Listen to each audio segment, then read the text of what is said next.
They told me to stop creating problems. That's what he said, my boss, Richard, with a placid smile that didn't reach his eyes. His office always smelled faintly of lemon-scented cleaner and quiet desperation. Stop creating problems, Brooke. It was less of a request and more of a command, the kind a king gives a court jester who has spoken a truth a moment too loud. For months, I had been the problem, a squeaky wheel he had no intention of greasing, only removing. I was the author of a growing library of safety reports, each one a neatly filed, professionally articulated, and thoroughly ignored cry for help.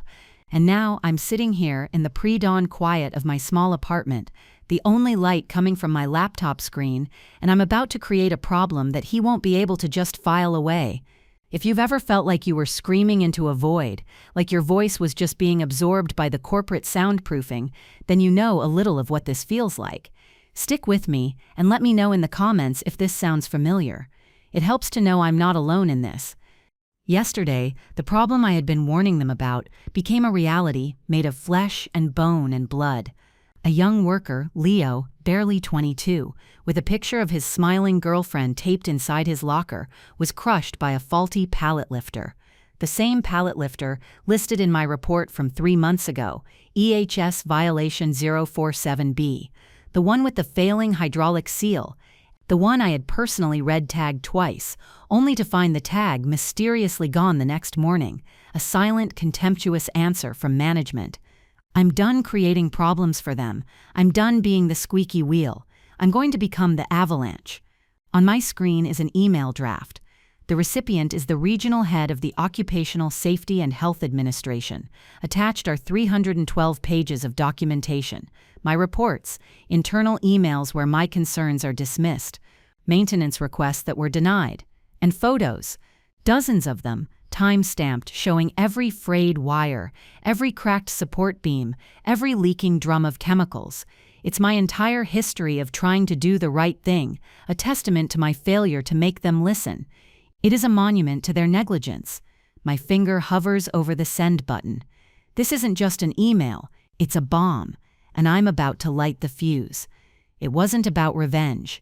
It was about creating a problem so big, so undeniable, that it could never be ignored again. The phone call had come at 3:14 p.m.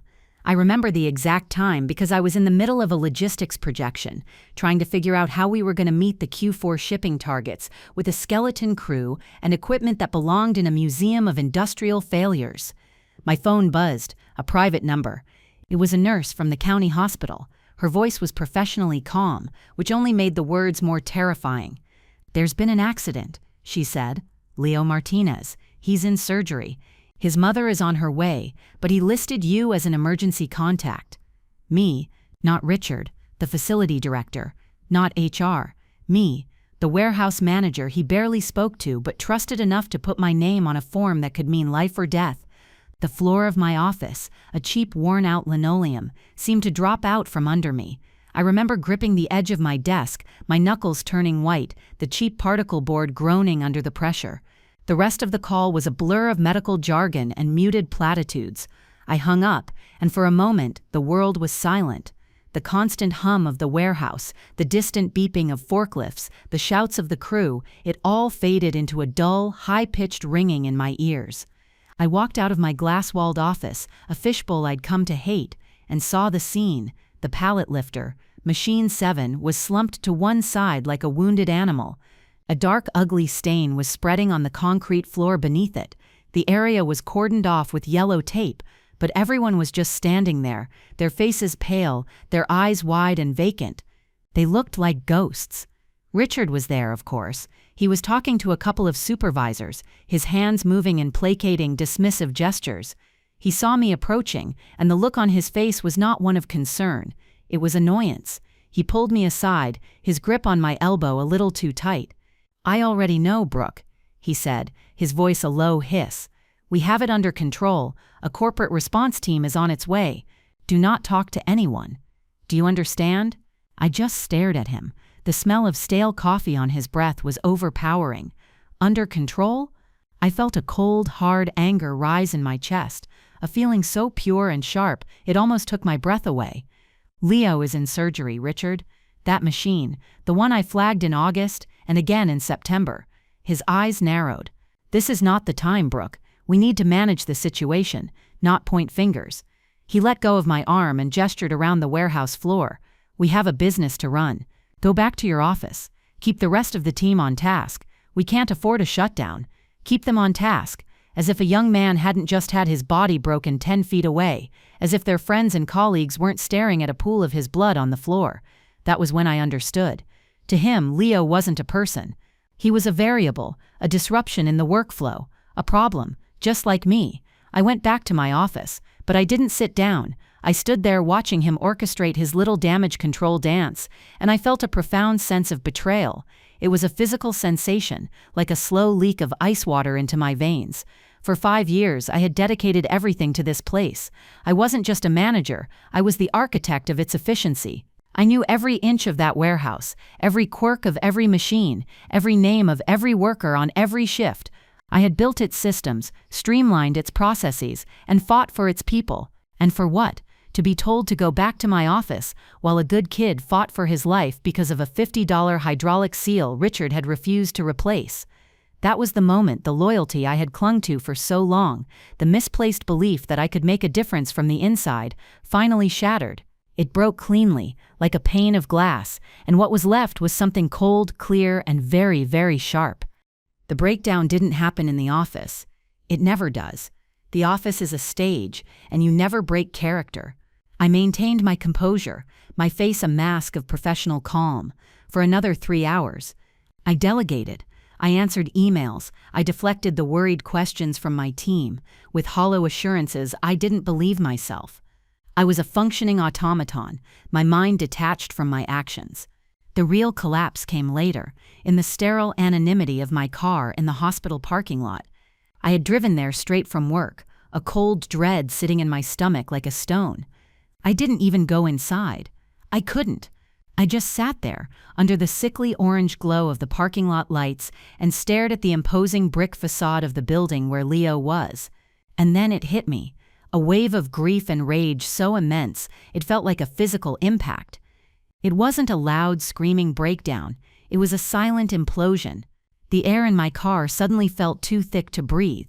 Tears I hadn't even realized were building streamed down my face, hot and silent.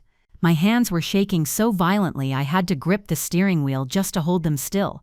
Every ignored report, every condescending dismissal, every time Richard had looked at me with that patronizing smile and said, "Let's be realistic, Brooke," came flooding back.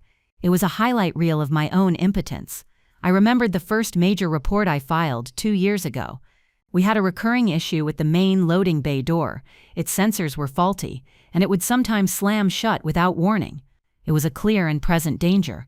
I documented 3 near misses, got quotes for the repair, a few $1,000s, and presented a full proposal to Richard. He glanced at it for maybe 10 seconds.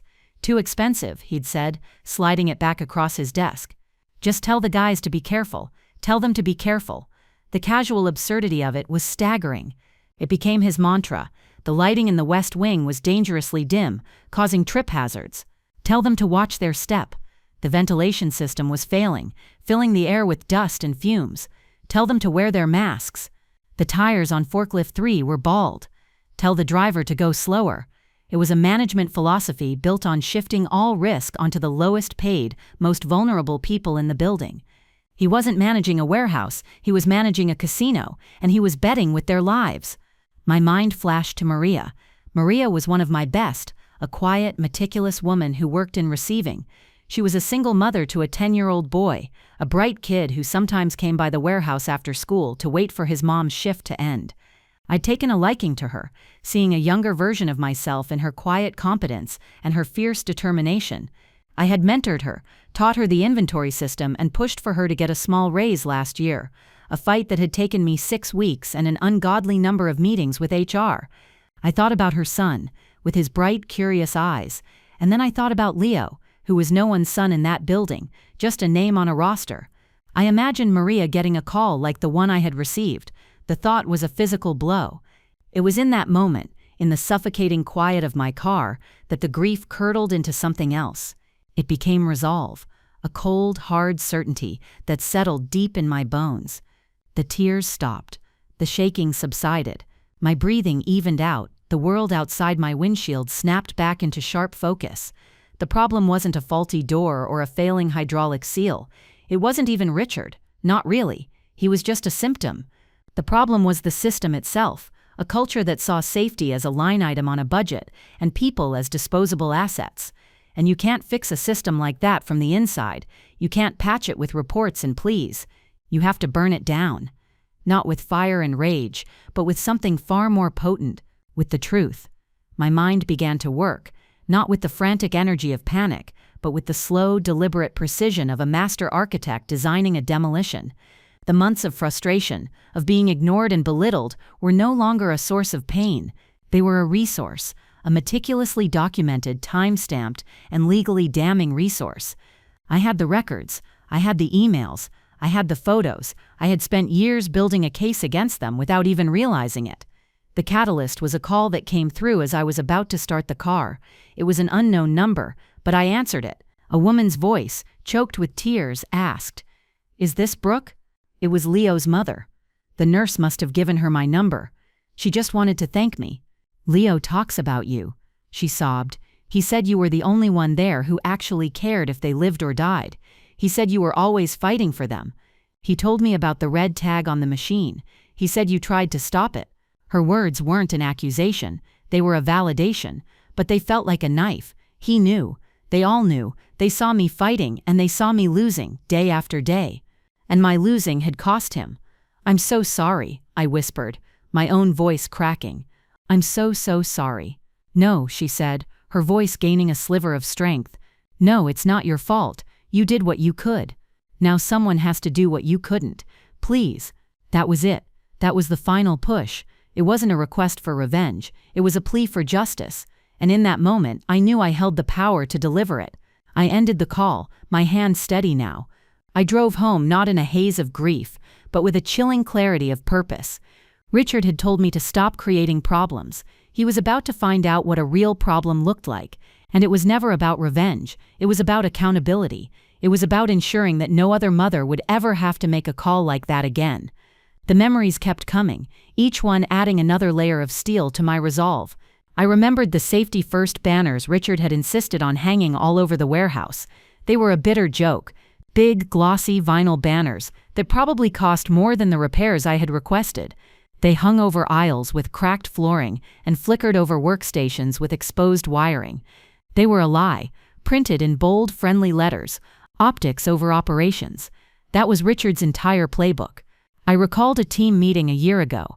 We had just passed a quarterly safety audit, an audit Richard had been preparing for weeks, not by fixing the problems, but by hiding them. He had maintenance crews work overnight to slap cosmetic patches on major issues, a sheet of plywood over a hole in the floor, a fresh coat of paint over a rusted support column, a temporary jury-rigged fix on a conveyor belt that was known to jam. The auditor, a man who seemed more interested in the free lunch than in the state of the facility, walked through the carefully curated path Richard had laid out for him and gave us a glowing review. Richard was beaming in the meeting the next day. He held up the certificate like a trophy. "See, team?" he said, his voice full of false bonhomie. "A perfect score. This proves we are one of the safest facilities in the entire company." I just sat there, my stomach churning. I knew that the plywood was already starting to warp. I knew the paint wouldn't stop the rust. I knew the conveyor belt was a ticking time bomb. The other workers knew it too. I could see it in their faces, a mixture of cynicism and fear. They were clapping because they had to, but their applause was hollow. It was a performance for an audience of one. After the meeting, one of the older forklift drivers, a guy named Frank who had been with the company for 20 years, caught my eye. He just shook his head slowly, a sad, knowing look on his face. He didn't have to say anything. We both knew the truth. We were living in a Potemkin village of safety, a facade built to impress corporate visitors and clueless auditors. Behind the banners and certificates, the whole structure was rotting from the inside out. My relationship with Maria had deepened during this time. She was sharp, and she saw everything. She was the one who processed the maintenance work orders, or rather, the lack of them. She saw my requests go in, and she saw Richard's denials come back, often with a single dismissive word scrawled in the margin: unnecessary. One afternoon she came to my office, closing the door quietly behind her. Her face was pale. "Brooke," she said, her voice barely a whisper, "that chemical spill in receiving last week, the one they said was just a small leak from a single drum. I saw the initial report. It wasn't one drum. It was a whole pallet. And it wasn't a simple cleaning solution. It was a corrosive agent. They lied on the official incident log. I know they did."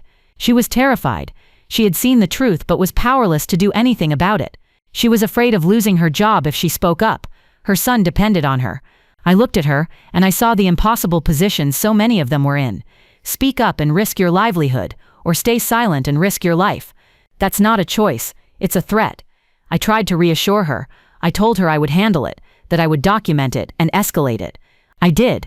I wrote a detailed memo, attached a copy of the receiving manifest that proved it was a corrosive agent, and sent it directly to Richard and to his boss, the regional VP. The response: absolute silence. The memo vanished into the corporate ether. It was never acknowledged.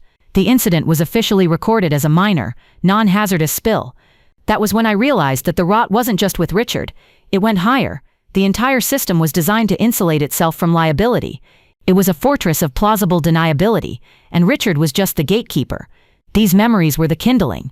Leo's accident was the spark. Sitting in my apartment, the city still asleep outside my window, I felt a strange sense of calm.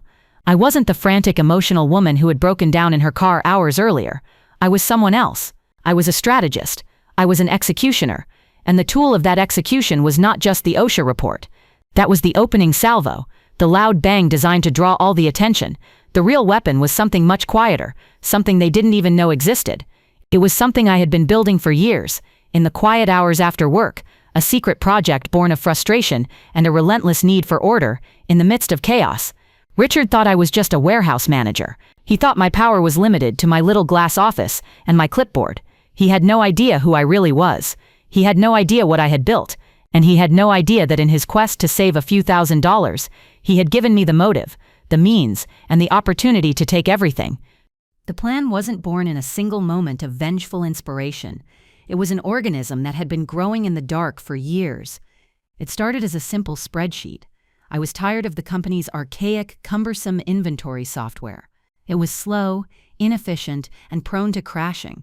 It was a system designed by accountants, not by people who actually had to move boxes. So I started building my own. On my own time, on my personal laptop, using my own skills in database architecture and coding skills I never bothered to put on my resume because I knew a company like this would only see them as a threat. At first, it was just a way to keep my own sanity, a shadow ledger that was always more accurate than the official one.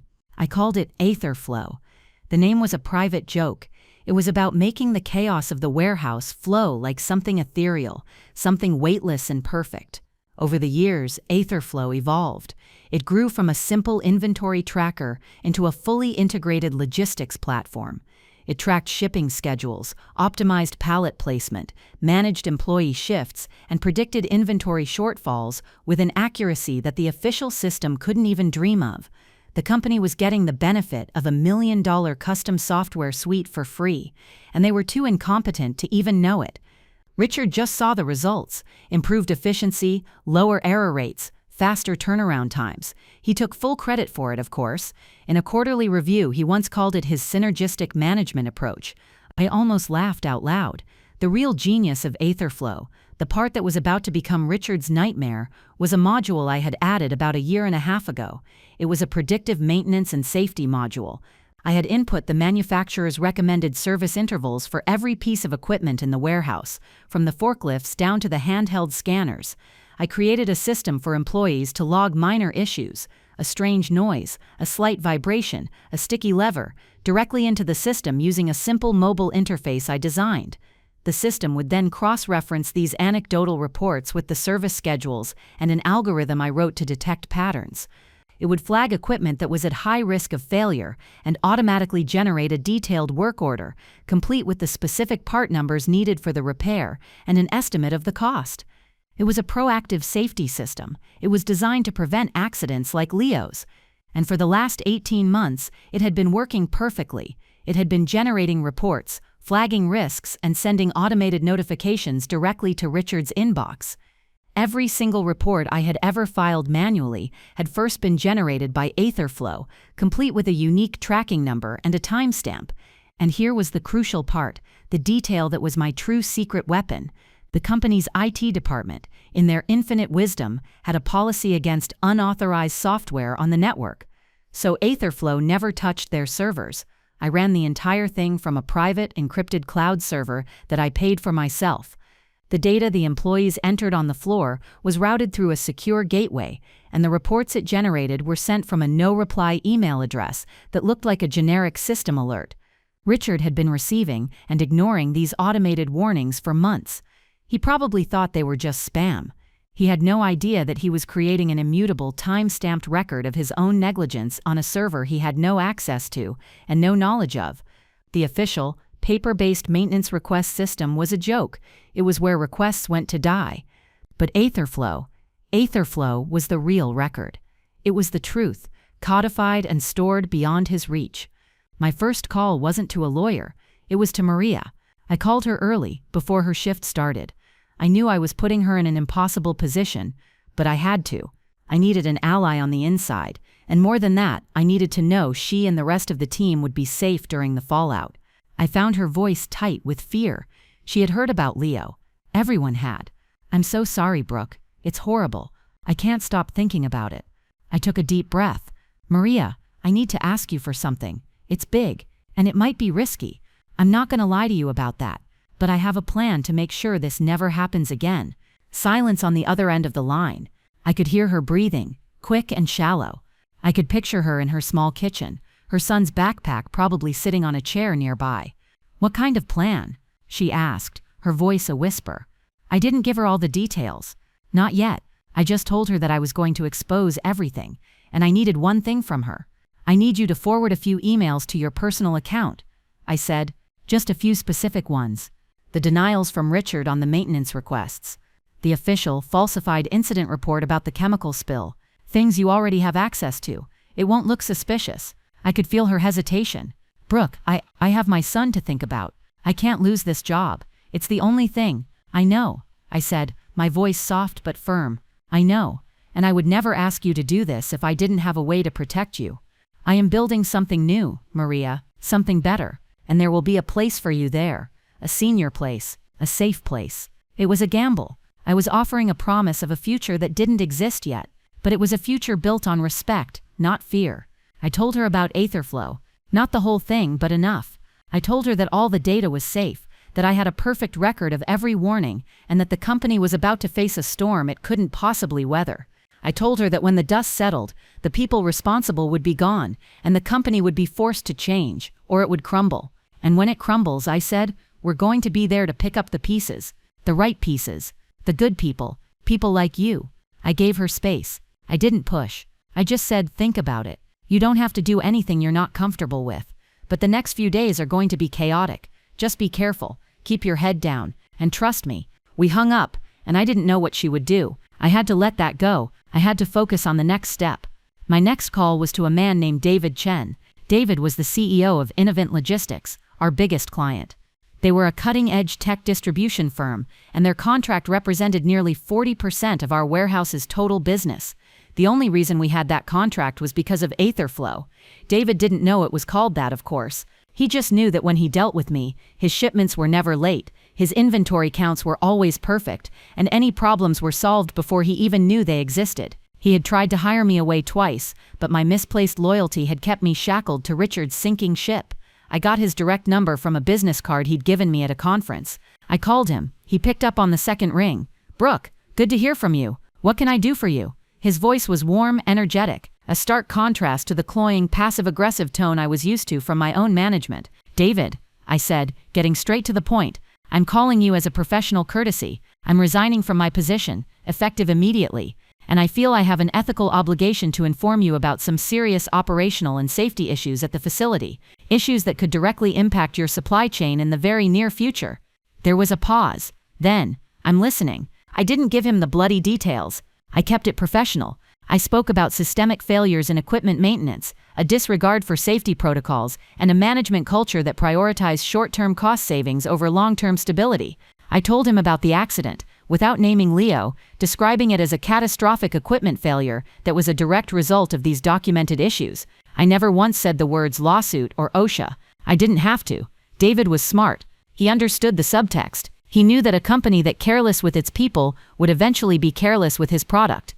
"Brooke," he said, his voice now serious, grim, "I appreciate your candor, and I'm very sorry to hear that you're leaving. Frankly, you were the only reason we were still putting up with their increasingly terrible service. Let me ask you a question. When your non-compete is up, what are your plans?" "I have my own plans, David," I said. "I'm starting my own consulting firm, focused on logistics optimization and safety integration." He laughed, a short, sharp bark of a laugh. "Of course you are. Well, keep me posted. I have a feeling we'll be in the market for a new logistics partner very, very soon. Call me tomorrow." The final piece of the plan was the email itself, the one to OSHA. I spent an hour refining it, making sure it was perfect. It was dispassionate, professional, and devastatingly thorough. I outlined the scope of the problem, from the systemic negligence to the specific imminent dangers still present in the warehouse. I attached the first batch of documents, a carefully curated selection of the most damning evidence. And then I created a link to a secure, read-only portal, a portal that led directly to the Aetherflow maintenance module. I included a simple instruction: for a complete, immutable, and time-stamped record of all safety warnings issued since May of last year, please see the attached link. I was giving them the keys to the kingdom. I was giving them the gun, the bullet, and a signed confession. Before I hit send, I got an email. It was from Maria. It was sent from her personal Gmail account to my personal account. The subject line was just one word: yes. Attached were 6 PDF files, the emails from Richard, the falsified report. She had done it. My quiet, timid ally had chosen a side.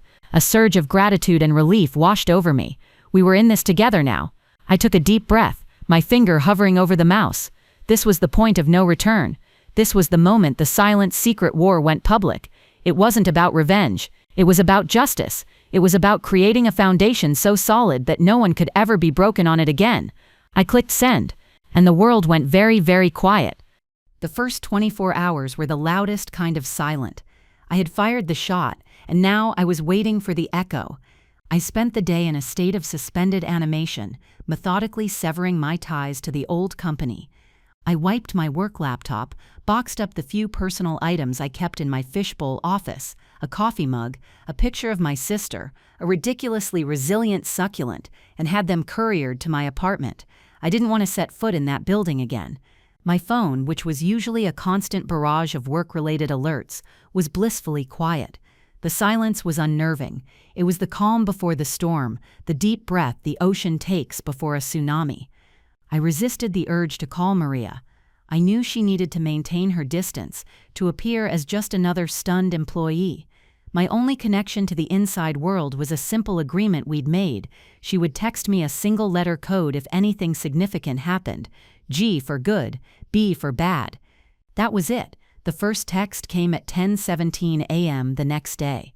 It was just a single letter, O. I stared at it. O? That wasn't part of the plan. My heart started to hammer against my ribs. What did O mean? Was it over? Was it a mistake? A minute later, another text came through. A photo. It was a blurry picture, clearly taken in haste from behind a stack of pallets. But the image was unmistakable. 2 people in official-looking jackets, the letters OSHA, emblazoned in bold yellow on the back, were standing near my old office, talking to a pale-faced Richard. My breath caught in my throat. OSHA. O was for OSHA. They were there, already. I had expected it to take a week, maybe longer. The bureaucratic machine wasn't known for its speed. This was fast. Unprecedentedly fast.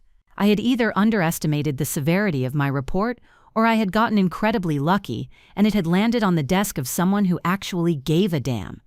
Either way, the war had begun. An hour later, Maria called me, her voice a frantic, excited whisper. She was on her lunch break, hiding in her car. "They're here, Brooke." They walked in this morning like they owned the place. They didn't ask, they told. They handed Richard a notice and started the inspection immediately.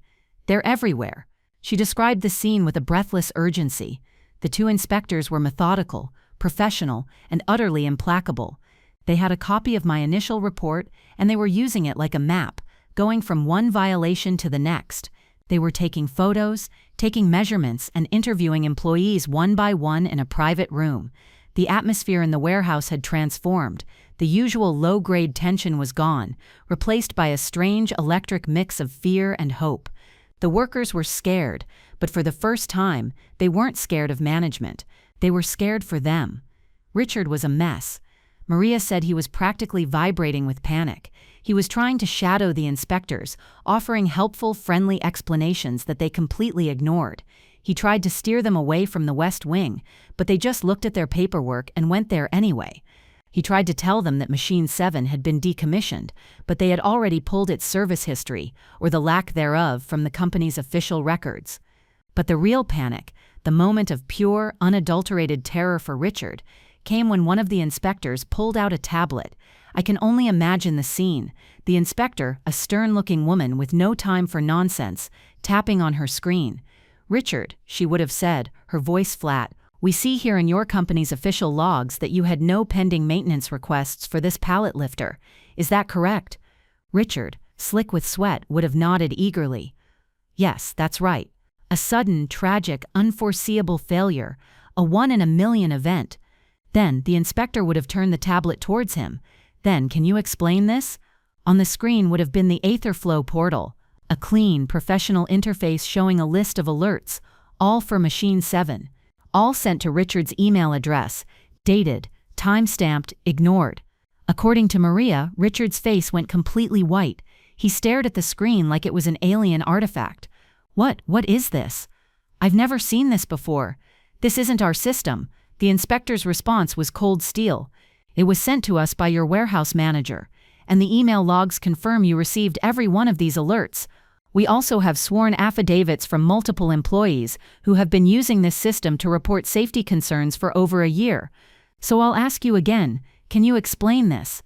He couldn't. The trap had sprung. He was caught between two sets of books, the fake ones he used to run the company, and the real ones I had used to save it.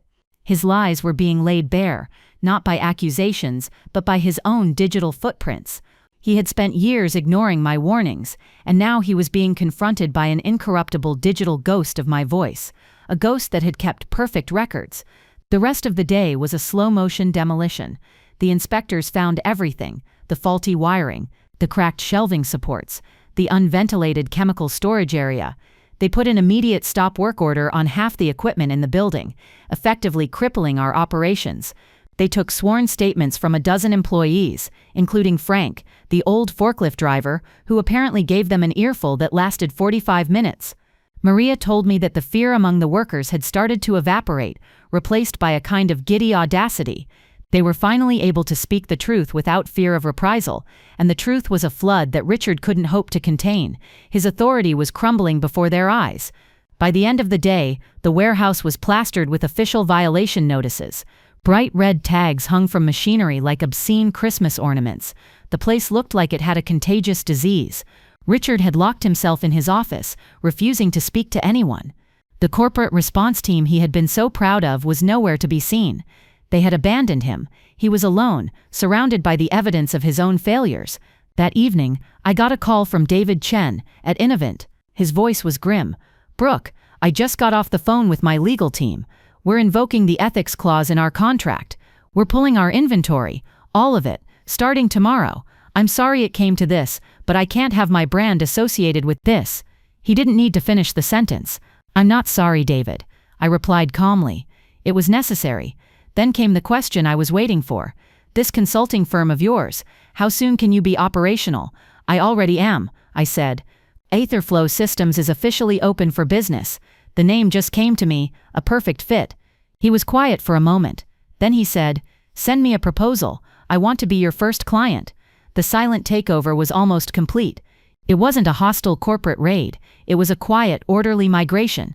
It was the movement of trust and capital away from a place of rot and towards a place of integrity. Richard had tried to build a fortress of lies, but he had forgotten one crucial thing. A fortress is only as strong as its foundation, and his was built on sand. The exodus began not with a bang, but with a series of quiet, professional emails. David Chen's decision to pull the Innovent contract was the first domino. It was a clean, swift action. The next morning, a fleet of trucks from a rival logistics company arrived at the warehouse. Not Innovent's trucks, but a third-party carrier David had hired, a clear signal of his complete dissociation from my former employer. Maria described the scene to me. The new drivers were professional, efficient, and completely uninterested in the chaos swirling around them. They had their paperwork, authenticated by Innovent, and they began the systematic process of emptying every bay that held Innovent's products.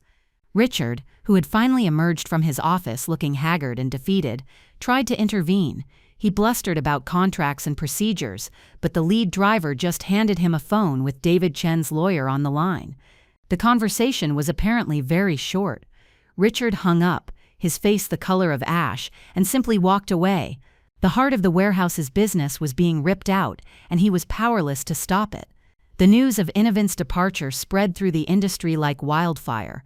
Our other clients, smaller companies who had relied on the efficiency I had created, started to get nervous. They had tolerated the company's rising fees and declining customer service because the core operations, my operations, had been flawless. Now, the architect of that flawlessness was gone, and the facility was under a federal investigation. They started calling me, one by one, a small electronics distributor, a regional medical supply company, a boutique clothing brand. The conversations were all variations on the same theme. We heard you left. We're not happy with the situation over there. What are you doing now? I didn't poach them. I never made the first call. It was a crucial distinction for me. This wasn't about stealing clients. It was about providing a harbor for those who were fleeing a sinking ship. I simply told them the truth. I've started my own logistics consulting firm, Aetherflow Systems. We're focused on creating transparent, efficient, and above all, safe supply chain solutions. The response was overwhelming. By the end of the week, I had letters of intent from 5 of my old company's key clients. They weren't just moving their business.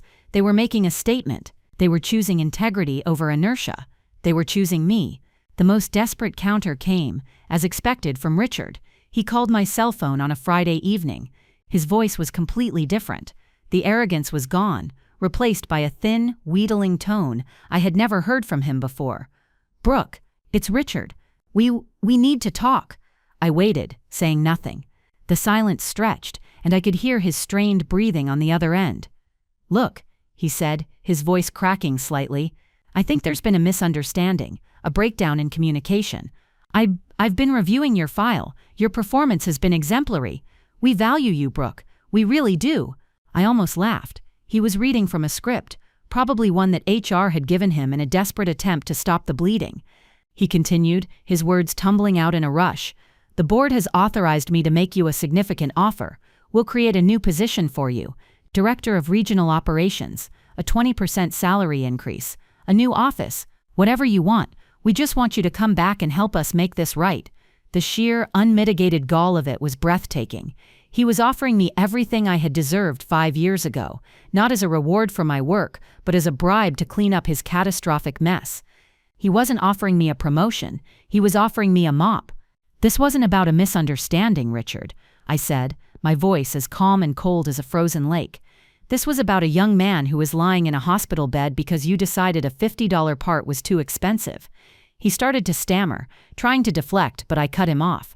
"You didn't value me, Richard. You valued my results. You have no idea how I achieved them, and now that I'm gone, you're realizing you can't replicate them. This isn't a negotiation, it's a consequence."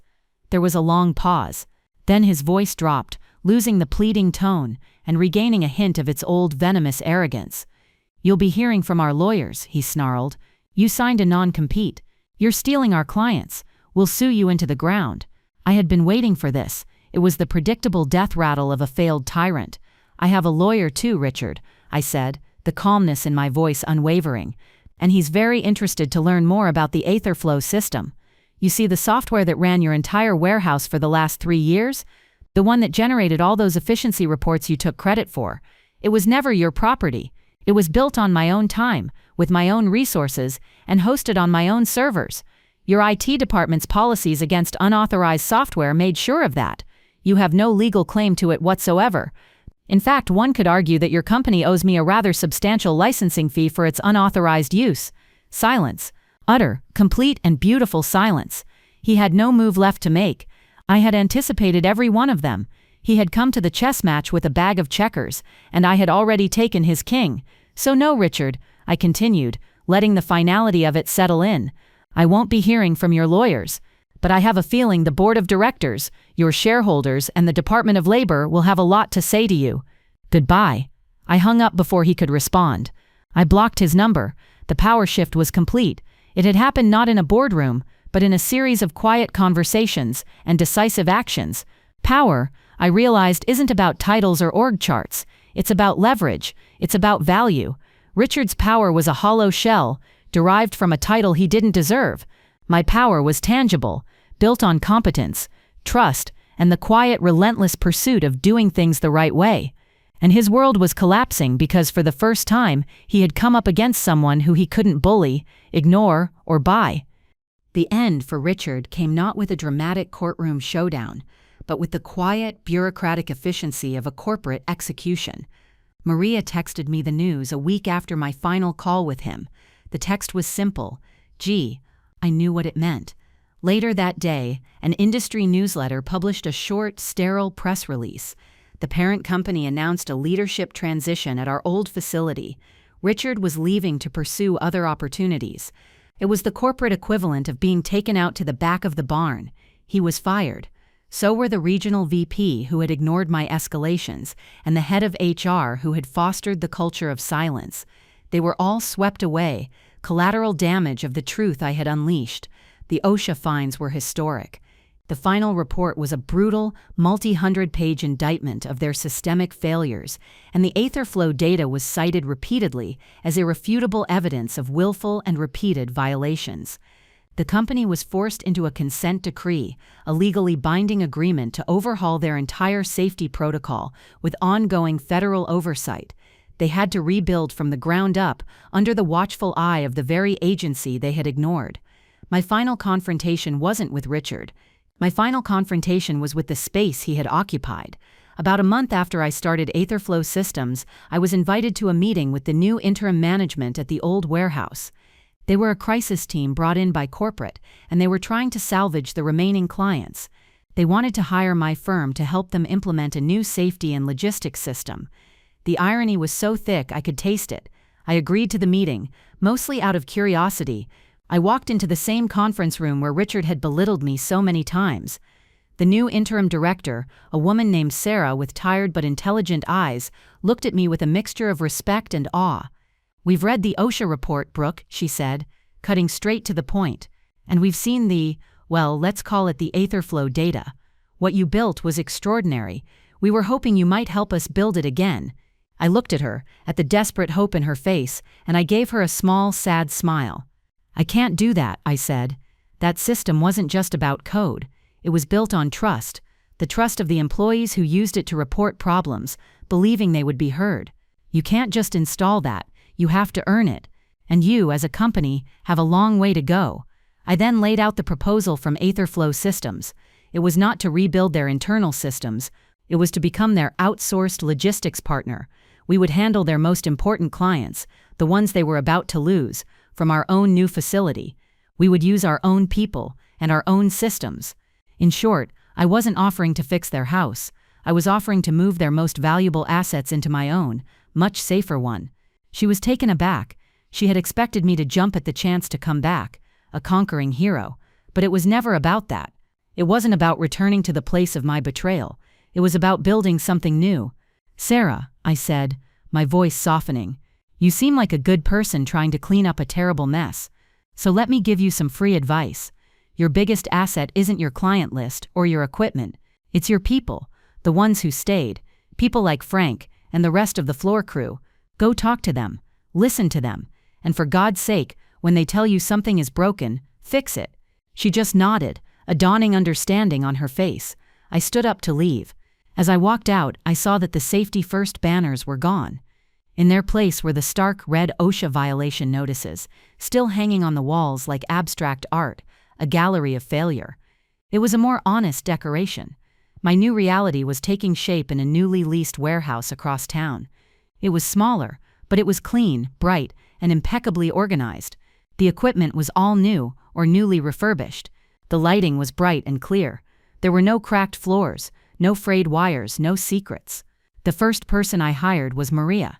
I didn't just give her a job, I made her my partner, the Chief Operating Officer of Aetherflow Systems. The look on her face when I gave her the offer letter and she saw the title and the salary, more than double what she was making before, was one of the proudest moments of my life. Her son had a new after-school program, and she had a future.